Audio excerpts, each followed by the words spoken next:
now! Come! Away! Leave your country!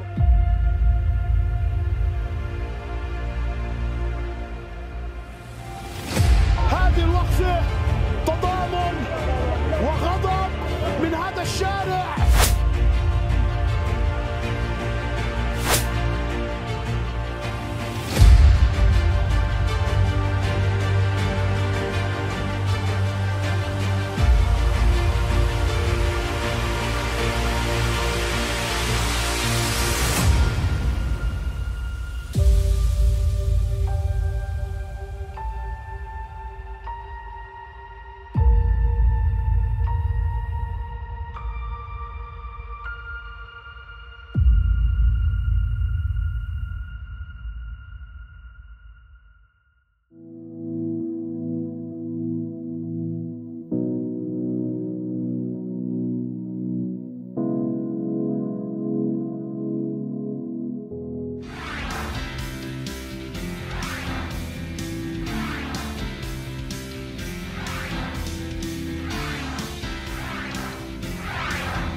이 땅에 오신 예수님께서 바로 그 유대인들을 위해서 그분의 백성 이스라엘을 위해서 행한 그 사역은 다시 두 갈래로 우리가 이야기할 수 있습니다. 하나는 바로 새 언약의 중보가 되시는 것이고, 또 하나는 두 번째는 이스라엘의 민족적 그 사명을 완수하시는 것이다. 이 예수님께서 이스라엘을 위해서 그 새 언약의 중보가 되기 위해서 이 땅에 오셨다. 그래서 바로 십자가에 죽으셨다. 이런 그 얘기는 벌써 지난 제40강에서 우리가 상세히 나눴습니다. 그래서 잠깐 기억을 되돌려 보시면은 구약 때부터 이스라엘에게 약속된 그 새 언약을 가져오기 위해서 약속된 메시아로서 이 땅에 오신 사건이 바로 탄생 사건이다. 그럼 십자가에서 죽으신 사건은 무엇인가? 이스라엘이 첫 언약을 범했는데 이스라엘 민족이 멸해져야 되고, 그러면 하나님의 아브라함의 언약부터 내려오는 하나님의 이 구속 사역, 그 언약을 이루시지 못하시게 되기 때문에 바로 그들의 왕이 죄를 대신해서 죽으심으로 말미암아 그 민족이 치러야 될 죄값을 대신 치르시고 그 민족을 하여금 약속된 새 언약을 받게 하기 위해서 죽으신 것이 바로 십자가 죽으심이다. 그래서 그 십자가 죽으심이 바로 그 민족이 결국은 새 언약을 받게 하기 위함이기 때문에 결국은 중보 행위가 되는 거죠. 그래서 예수님을 새 언약의 중보라고 부르고 있다. 결국은 예수님의 재림하시는 목적 자체가 이스라엘 민족에게 약속된 새 언약을 마침내 성취하러 오시는 것이다. 이렇게 해도 우리가 이야기할 수 있다는 거죠. 이것이 이제 첫 번째 유대인들의 왕으로서 주님께서 오시는 그 사역입니다. 그리고 이제 두 번째 사역을 이제 이번 강의에서 우리가 좀 집중적으로 보기를 원하는 사역인데요. 그것은 바로 이스라엘이 하나님으로부터 부르심을 받았잖아요. 선민으로서. 그래서 그것이 바로 이스라엘의 민족적 사명이 되었는데 그 사명을 완수하러 오신 것이다. 이스라엘 민족은 그 민족적 사명을 불신과 불순종, 배역함으로 말미암아 제대로 완수하지 못했기 때문에 바로 그 민족을 대표해서 하나님 앞에서 그것을 완수하러 그 민족의 대표자라는 의미로 유대인들의 왕으로서 이 땅에 오신 것이다. 그 부분을 우리가 한번 나눠보도록 하겠습니다. 그 이스라엘의 어떤 그 구약의 역사, 그리고 앞으로 미래의 역사까지도 사실은 포함되는 개념이라고 볼 수 있는데, 그거와 예수님께서 이 땅에 오셔서 인간으로서 이 땅을 거니셨잖아요. 그 여정을 비교를 해보면은 예수님의 공생애 동안 나타난 여러 주요 사건들은 사실은 과거 이스라엘 민족이 걸었던 그 역사적 여정을 재현하고 있다. 굉장히 놀라운 어떤 그런 부분입니다. 이것만 보더라도 예수님께서 이 이스라엘 민족과 굉장히 뗄래야 뗄 수 없는 어떤 깊은 연관성이 있음을 우리가 알 수가 있습니다. 이 성경에서 보여지는 이러한 예수님과 이스라엘 민족 사이의 이러한 그 병행성은 무엇을 의미하는가? 이스라엘 민족이 걸어왔던 그 운명을 뭔가 예수님이 스스로 자신의 어떤 것과 동일시하고 있다는 것을 보여주고 그분의 백성인 이스라엘 백성 역시도 그들의 왕이 거둔 승리 안에서 결국은 과거의 그들의 실패와 잘못을 극복하고 하나님의 거룩한 언약 백성으로서 회복되어서 결국은 승리할 것을 예표적으로 보여주기 위해서 이러한 병행관계가 존재한다는 거죠. 우리 열방의 하나님의 자녀들, 교회와 예수님과의 관계를 한번 생각해 보십시오. 우리는 예수님께서 우리의 죄를 대신해서 십자가에 죽으셨고 십자가에서 결정적인 승리를 거두신 걸 다 알고 있잖아요. 그런데 그 승리라는 것은 사실은 하나님의 말씀에 대한 철저한 순종이거든요. 그래서 결국은 그 십자가를 통해서 예수님께서는 우리 인류에게 하나님께서 처음부터 주신 그 우리 인류에게 원하신, 의도하신 두 가지 계명을 온전하게 처음으로 이루신 분이 예수님이 아닙니까? 그 두 가지 계명이 뭡니까? 하나님 사랑, 그리고 이웃 사랑이죠. 예수님 전에도 이후에도 우리 인간은 누구도 그 계명을 온전히 이룰 수가 없었습니다. 그런데 예수님께서 그것을 온전히 십자가를 통해서 온전히 성취하셨죠. 바로 우리를 대표해서 우리를 위해서. 자, 그렇다면 이렇게 생각해 보십시오.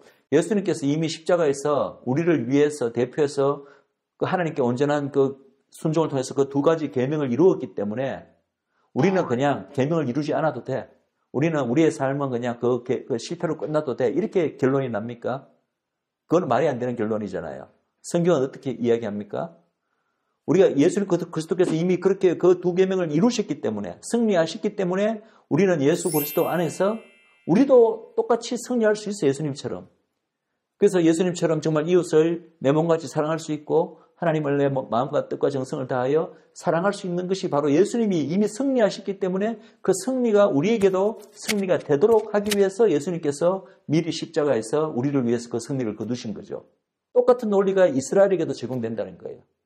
그래서 이미 예수님의 그 십자가 승리 안에서 마지막 날에 이스라엘의 궁극적인 회복과 승리는 담보되어 있다고 우리가 이미 이야기할 수가 있습니다. 구체적으로 한번 몇 가지 사례들을 보겠습니다. 먼저 예수님도 그렇고 이스라엘 민족도 그렇고 다 어떻게 됐습니까? 어렸을 때 애굽으로 내려갑니다. 이스라엘 민족도 애굽으로 내려갔다가 다시 애굽에서 나오죠. 그게 무슨 사건이죠? 출애굽 사건.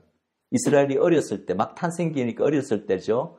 어렸을 때 나옵니다. 예수님 역시도 아기 때, 어렸을 때 누구를 피해서? 헤롯을 피해서 애굽으로 잠시 피신하셨다가 애굽에서 나오죠. 그럼 이것이 그냥 우연히 그런 유사성이겠거니. 근데 놀랍게도 성경은요, 이것을 하나님의 말씀을 통해서 이 두 개가 같은 것을 의미한다고 그렇게 이야기를 하고 있어요. 자, 원래 이 말씀은 호세아서 11장 1절 말씀입니다. 이스라엘이 어렸을 때에 내가 사랑하여 내 아들을 애굽에서 불러냈거늘. 바로 이스라엘의 출애굽 사건을 가리키는 말입니다. 그래서 이스라엘을 하나님께서 여기서 아들이라고 부르고 계신 걸 여러분들 유의하시기 바랍니다. 헤롯이 베들레헴에 있는 아기들을 다 죽이려고 했을 때 이제 그 부모와 함께 애굽으로 피신하잖아요. 피신했다가 헤롯이 죽고 난 다음에 다시 이제 돌아옵니다. 이스라엘로. 마태복음 2장 14절 15절에는 바로 이 호세아서의 이 말씀을 인용하면서 이렇게 말합니다. 요셉이 일어나서 밤에 아기와 그의 어머니를 데리고 애굽으로 떠나가 헤롯이 죽기까지 거기 있었으니 이는 주께서 선지자를 통하여 말씀하신 바 애굽으로부터 내 아들을 불렀다 함을 이루려 하심이라. 그러니까 호세아서 말씀은 이스라엘이 애굽으로 노예 사용을 하다가 출애굽한 사건을 말하는 건데 이 마태복음에서는 그것을 예수님에게 적용해서 예수님 역시도 애굽으로 내려갔다가 귀환하신 사건을 바로 호세아서 말씀의 예언의 성취로 또 그렇게 인용을 했다는 거죠.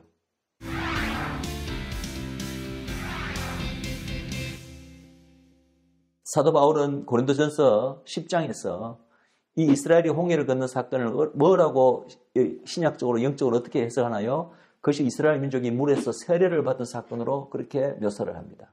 그런데 예수님도 똑같이 물에서 세례를 받습니다. 요단강에서 세례 요한으로부터 세례를 받잖아요. 그때의 세례는 물 밑에 푹 빠졌다가 물속에 잠겼다가 다시 올라오는 게 물세례 아닙니까? 위에서 뿌리는 게 아니라. 즉 이스라엘도 물에 한번 푹 잠겼다가 왔고 예수님도 물에서 푹 잠겼다가 왔다는 거죠. 히브리식으로 말하면 정결례고 교회식으로 말하면 세례입니다. 물론 물세례의 의미가 여러 가지 의미를 가지셨겠죠. 그러나 그 안에는 바로 이스라엘 민족이 걸었던 그 역사적 여정을 예수님이 물세례를 받으심으로써 그 민족의 왕이 똑같은 여정을 지금 걷고 있는 거예요. 자, 또 보겠습니다. 제일 확연하게 드러나는 그 병행성은 바로 이 광야에서의 시험입니다. 예수님 사단으로부터 시험받은 사건 다 알잖아요. 그런데 유대인들이 광야에서 40년간 방황할 때 그때 사실은 하나님을 10번이나 시험했다고 성경은 이야기하고 있거든요. 여기도 보면 굉장히 비슷한 구조가 또 보이는데 광야에서 시험받은 그것만 같은 게 아니라 이 광야로 이스라엘 민족을 내몬 분이 누굽니까? 이끈 분이 누굽니까? 하나님이 주권적으로 그렇게 이끌으셨잖아요.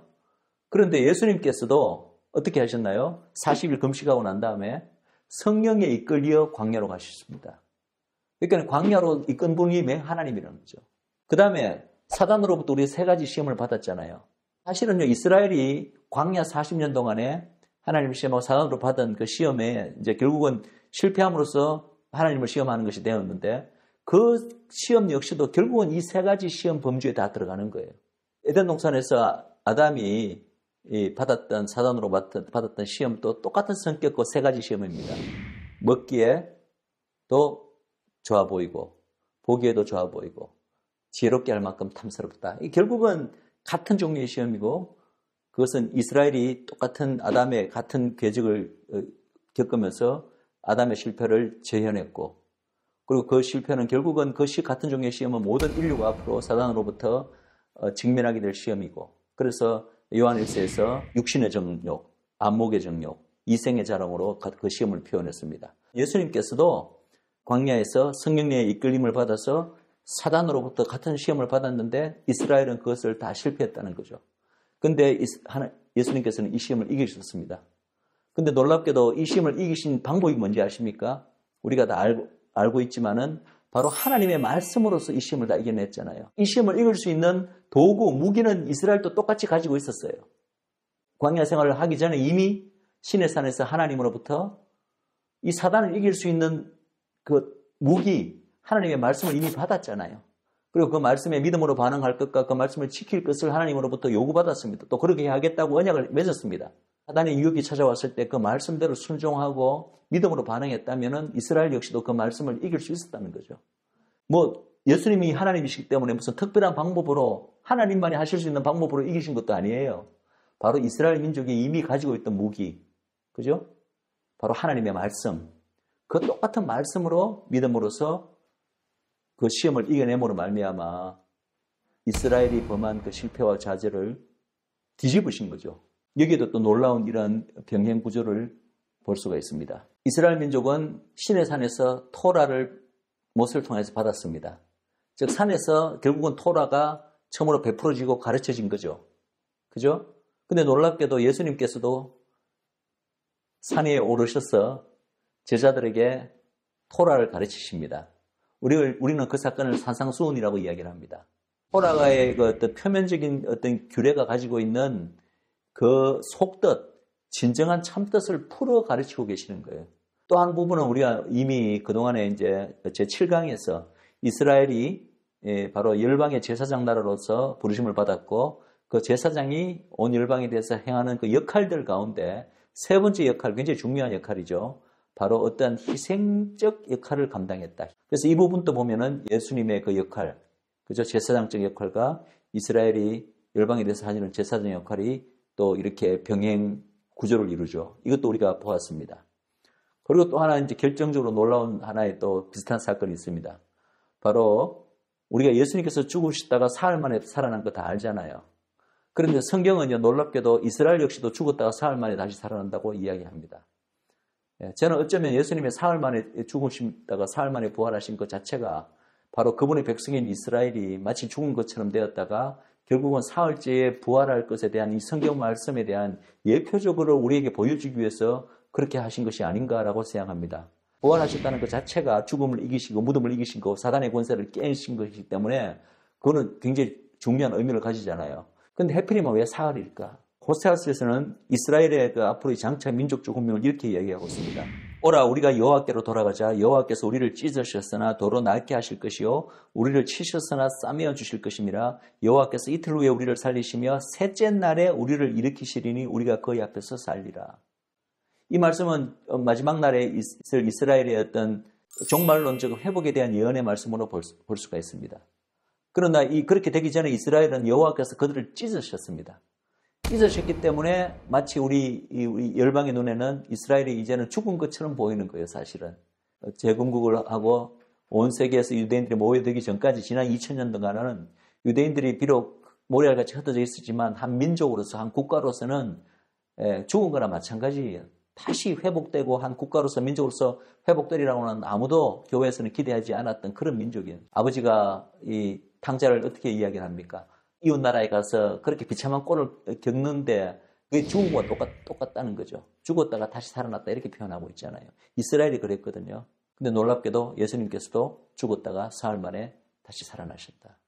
그래서 이 예수님의 이 초림 사역의 이 공생의 많은 여정들이 사실은 이스라엘 민족의 이 민족적 역사를 되풀이하시는 것, 재현하고 계시다는 겁니다. 근데 차이는 뭐냐 하면은 이스라엘은 그런 여정 가운데서 여러 가지 실수, 그들의 배역과 불신과 불신앙으로 실패한 것들을 그들의 왕이 오셔서 그것을 계속해서 뒤집고 계신다. 이런 부분들을 우리가 볼 수가 있습니다.